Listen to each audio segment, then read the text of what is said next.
भारत का पड़ोसी देश बांग्लादेश। बांग्लादेश के अंदर इस वक्त क्या हालात हैं, सियासी उठापटक कहां तक पहुंची है, हम सब जानते हैं। इस बीच इस वक्त जो बांग्लादेश को चला रहे हैं मोहम्मद यूनुस, उनके वजह से भारत और बांग्लादेश के जो रिश्ते थे, जो सुनहरे रिश्ते कह सकते हैं, उनमें खटास आई है। ऐसा कहना है बांग्लादेश की पूर्व प्रधानमंत्री शेख हसीना का। शेख हसीना जो इस वक्त हिंदुस्तान में ही है और बताया जाता है कि हिंदुस्तान में, दिल्ली में ही वो रुकी हुई हैं। लेकिन इस बीच शेख हसीना ने जहां पर मोहम्मद यूनुस पर लगातार हमले किए हैं, अपना निशाना साधा है, इस बीच एक बार फिर एक बड़ा बयान दे दिया और साथ ही साथ हिंदुस्तान का शुक्रिया कहा है। उन्होंने भारत को थैंक यू कहा है उन्हें पनाह देने के लिए। इस बारे में पूरी जानकारी लेंगे, हमारे साथ हमारी सहयोगी सोनम है। सोनम, बांग्लादेश की सियासी उठापटक के बीच, बांग्लादेश के राजनीतिक हालात के बीच जो इस वक्त बांग्लादेश की पूर्व प्राइम मिनिस्टर का बयान आया है, क्या है ये पूरा मामला? बिल्कुल ऋतिक, ये इसलिए भी अहम हो जाता है क्योंकि भारत और बांग्लादेश के बीच जो रिश्ते हैं वो काफ़ी सुनहरा पल था।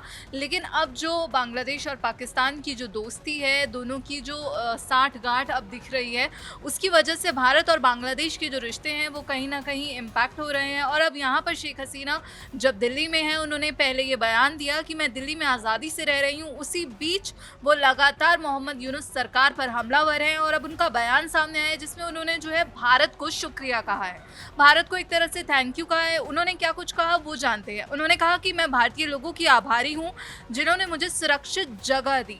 अब यहाँ पर पूर्व प्रधानमंत्री शेख हसीना ने कहा कि मोहम्मद यूनुस के जो नेतृत्व वाली बांग्लादेश की अंतरिम सरकार है, उसमें हिंसक और चरमपंथी नीतियां अपनाई, जिसकी वजह से भारत के साथ जो टकराव है वो हुआ। अब यहाँ पर उनकी पार्टी अवामी लीग को दरअसल वहाँ पे बैन कर दिया गया है। इसको लेकर भी उन्होंने कहा कि जो मेरी पार्टी पर बैन लगाया गया है वो बिल्कुल गलत है और ये देश के संविधान का सीधा सीधा उल्लंघन है। और भारत हमेशा से बांग्लादेश का सबसे ज़रूरी दोस्त रहा है। यहाँ पर उनकी तरफ से ये बड़ा बयान सामने आया। उन्होंने कहा अगर बांग्लादेश की सुरक्षा और खुशहाली बनाए रखनी है तो फिर हमें ऐसे ही रहना चाहिए। भारत और बांग्लादेश के जो रिश्ते पहले अच्छे थे, हमें वैसे ही रखने होंगे अगर हमें बांग्लादेश का खुशहाल फ्यूचर देखना है। उन्होंने कहा कि जो धार्मिक अल्पसंख्यकों पर हमले हुए, जो हिंदुओं को टारगेट किया गया, ढाका में जो अधिकारियों द्वारा भारत के खिलाफ दुश्मनी वाली बातें की गई, वो सब इसमें शामिल है कि भारत और बांग्लादेश के बीच जो भी टकराव अब देखने को मिल रहा है। यहाँ पर उन्होंने कहा कि मैं ये साफ कर देना चाहती हूँ कि जो इस तरह की दुश्मनी है वो ज़्यादातर बांग्लादेशियों को पसंद नहीं है। दोनों देशों के बीच रिश्ते बहुत गहरे और मजबूत हैं। हमें भारत का भरोसेमंद पार्टनर होने पर गर्व है। पर्सनली मैं ये भी कहना चाहती हूँ कि पिछले साल मुझे सुरक्षित जगह देने के लिए मैं भारत और भारतीयों की आभारी हूँ। बिल्कुल, लगातार जो शेख हसीना है वो अपने वक्त वक्त पे बयान भी देती हैं और उनका एक सॉफ्ट कॉर्नर हिंदुस्तान के प्रति झलकता है। इस बीच में अगर हम देखें तो मोहम्मद यूनुस जो कि वहाँ पर सरकार बांग्लादेश की चला रहे हैं, इस बीच शेख हसीना ने एक बयान भी दिया, साथ ही साथ अवामी लीग के लोगों से अपील भी की है। उन्होंने कहा है कि कोई भी अगले साल जब चुनाव होंगे वहाँ पे कोई वोट मत करना। बिल्कुल, उन्होंने सीधा सीधा कहा है कि ये तो एक तरह से जो है लोकतंत्र की हत्या हो चुकी है, क्योंकि मेरी पार्टी बैन कर दी गई तो लोकतंत्र तो बचा ही नहीं है बांग्लादेश में। और अब अगर मेरी पार्टी बैन की गई है तो फिर मेरी जो लोग हैं, जो सपोर्टर्स हैं, वो वहाँ पर वोट नहीं देंगे। और चेतावनी भी दी उन्होंने पहले, हालांकि यूनुस सरकार को चेतावनी दी थी, उसका कोई असर नहीं हुआ। लेकिन यहाँ पर अब उनसे जो है एक सवाल पूछा गया कि चीन और पाकिस्तान की जो इन्फ्लुएंस है, चीन और पाकिस्तान जो अब अपना जो मजबूती से बांग्लादेश में पसर रहे हैं, चीन और पाकिस्तान और बांग्लादेश का जो गठजोड़ देखने को मिल रहा है, उस पर उनसे जब सवाल पूछा गया तो उन्होंने कहा कि भारत के साथ जो बेहतर व्यापार और ट्रांजिट जो बांग्लादेश की ग्रोथ हुई है, हमने देखा कि बांग्लादेश ने बहुत तेज़ी से इकोनॉमिक ग्रोथ की जब हमारे भारत के साथ अच्छे रिश्ते थे। तो भारत के साथ जो बेहतर व्यापार है और ट्रांजिट है, उसी ग्रोथ का एक ज़रूरी हिस्सा था और इसने हमारे देशों के बीच पार्टनरशिप को और मजबूत किया। वो प्रोग्रेस बहुत ही मुश्किल से हासिल हुई थी। इसलिए ये देखकर मेरा दिल टूट जाता है कि जो ज़रूरी डेवलपमेंट इनिशिएटिव्स हैं बांग्लादेश में, उसमें देरी हो रही है। और इसकी पीछे सबसे बड़ी वजह है कि जो छोटी सोच वाली जो उनकी फॉरेन पॉलिसी है यूनुस की, उसमें अब बदलाव आ रहा है। और बांग्लादेश की जो फॉरेन पॉलिसी है, विदेश नीति है, उसमें बड़े बदलावों की वजह से भारत और बांग्लादेश के जो रिश्ते हैं वो ख़राब हो रहे हैं। और कहीं ना कहीं यहाँ पर जो उन्होंने चीन और पाकिस्तान को लेकर एक बड़ा इशारा किया है, क्योंकि यहाँ पर सवाल भी यही था कि चीन और पाकिस्तान की जो इन्फ्लुएंस है वो बांग्लादेश में बढ़ रही है। सोनम, जानकारी इस बीच मिली थी कि पाक के एक अधिकारी, एक अफसर ने चाहे यहाँ पर बांग्लादेश आकर वहाँ के एक अधिकारी से मुलाकात की थी। वो क्या मामला है? मतलब लगातार एक सॉफ्ट सॉफ्ट कॉर्नर दिख रहा है बांग्लादेश का इस वक्त जो वहाँ की सरकार चला रहे हैं उनका पाकिस्तान और चाइना के प्रति, ये मुलाकात क्या मायने है भारत के खिलाफ? बिल्कुल, और ये सवाल भी उठे थे कि जो बांग्लादेश है वो लगातार भारत के खिलाफ जहर उगलता है, लगातार जो भारत के पूर्वोत्तर राज्य हैं उनको अपना बताता है। और ये भी ये इससे सामने आया कि जब एक नक्शा गिफ्ट किया गया था दरअसल पाकिस्तानी जनरल को, वो बांग्लादेश पहुंचे थे और वहाँ पर उन दोनों के बीच में जो है कई समझौते भी हुए डिफेंस को लेकर। लेकिन इसी बीच विवादों में था वो नक्शा जिसमें भारत के कई राज्य शामिल थे, उनको दरअसल उस नक्शे में बांग्लादेश का हिस्सा बताया गया था। जिसके बाद ये सवाल उठा कि जो पाकिस्तान और बांग्लादेश है, अब क्या भारत के खिलाफ एक और बड़ी तैयारी चल रही है?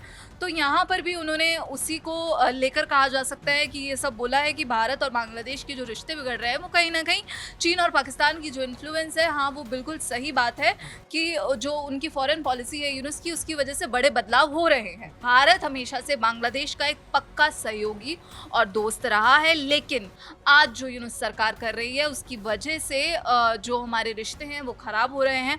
और भारत ये उम्मीद नहीं करता कि ये अब जो यूनुस सरकार फैसले ले रही है ऐसा बांग्लादेश कर सकता है।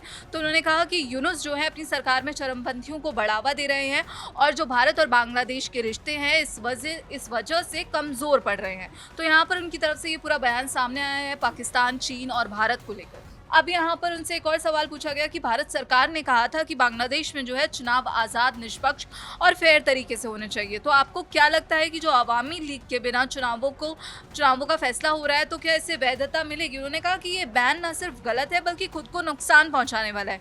तो उन्होंने यहाँ पर कहा कि जो सरकार है उनको चुनावी वैधता नहीं मिलेगी क्योंकि लाखों वोटर्स को असल में वोट देने के अधिकार से यहाँ पर वंचित रखा जा रहा है।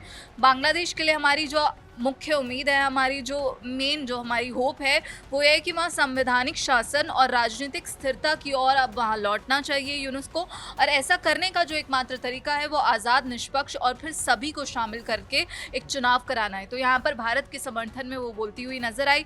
और यहाँ पर उनसे फिर एक और सवाल किया गया कि भारत सरकार ने बार बार जो यूनुस के नेतृत्व वाली केयर टेकर सरकार है उस पर जो बांग्लादेश में हिंदुओं पर अत्याचार हो रहे थे, जो हिंदुओं को बार बार टारगेट किया जा रहा था, उस पर भी सवाल किया गया कि आप इन घटनाओं को कैसे देखती हैं। तो उन्होंने कहा कि जब हम सत्ता में थे जो धार्मिक सहिष्णुता है और जो धर्मनिरपेक्षता है हमने उसको बनाए रखा और हमारी जो प्रतिबद्धता है कि सबको यहाँ पर जो है एकदम अच्छे से रहने का हक है। तो ये देखकर अब बहुत दुख होता है कि धार्मिक मकसद से किए गए जो क्रूर अत्याचार हैं, जो हिंसा है, वो हमारे संविधान की जो वैल्यूज़ है उसको पूरी तरह से कमज़ोर कर रहा है। उन्होंने कहा कि यूनुस के शासन के पहले कुछ हफ्तों में हमारे देश में जो धार्मिक हिंसा की लहर फैली वो बहुत ही ज़्यादा शर्मनाक थी और हिंदू, बौद्ध, ईसाई और साथ ही उन्होंने कहा कि आदिवासी समुदाय और दूसरे अल्पसंख्यक धार्मिक समूहों को यहाँ पर निशाना बनाया गया। फिर उनसे एक और सवाल किया गया रहता कि जो नॉर्थ ईस्ट में जो आतंकी ग्रुप्स को सपोर्ट करने के दोषी लोगों को अब जो जेल से रिहा किया जा रहा है उन पर उनसे सवाल किया गया कि जो चरमपंथी ताकतें हैं वो फिर से उभरने के जो आरोप लग रहे हैं उस सरकार पर, जिनकी गतिविधियों पर आवामी लीग सरकार ने पहले रोक लगाई थी और अब पाकिस्तानी सेना के साथ जो बढ़ते कॉन्टैक्ट्स हैं बांग्लादेश के, उस पर उनका क्या थॉट है या फिर वो क्या सोचती हैं, क्या टेक है? बिल्कुल। तो उन्होंने कहा कि फिर जो पाकिस्तान जो अब बहुत ज़्यादा एक्टिवली वहाँ पर बांग्लादेश में नज़र आ रहा है कि दोनों के बीच समझौते हो रहे हैं, तो भारत बांग्लादेश संबंधों पर इसका क्या असर पड़ेगा। उन्होंने कहा कि हमने अपने कार्यकाल में जो भी चरमपंथी एक्टिविटीज़ थी, जो ताकतें थी, उनको रोकने के लिए कड़ी मेहनत की और ये पक्का किया जो सभी नागरिक हैं, चाहे किसी भी धर्म के हो, वो आज़ादी से रहें, सुरक्षित रूप से ज़िंदगी जी सके। ये वैल्यूज़ हमारे संविधान में शामिल है। लेकिन आज जो है ढाका की सड़कें सुरक्षित नहीं है, अल्पसंख्यकों के लिए सुरक्षित नहीं है और लाखों आम बांग्लादेशी अपने घरों से बाहर निकलने से अब डरते हैं। उन्होंने कहा कि हमने पहले ही जो हमारा देश है उसमें कट्टरपंथी इस्लाम विचारधाराओं को फैलते हुए देखा है, चाहे वो अल्पसंख्यक धार्मिक समूह हो या फिर आवामी लीग के सदस्यों के खिलाफ जो हिंसा है उसके रूप में हो या महिलाओं और लड़कियों को लेकर हो। बिल्कुल, बहुत बहुत धन्यवाद सोनम, जिस तरीके से आपने जानकारी इस पूरे खबर पर विस्तार रूप से दी है।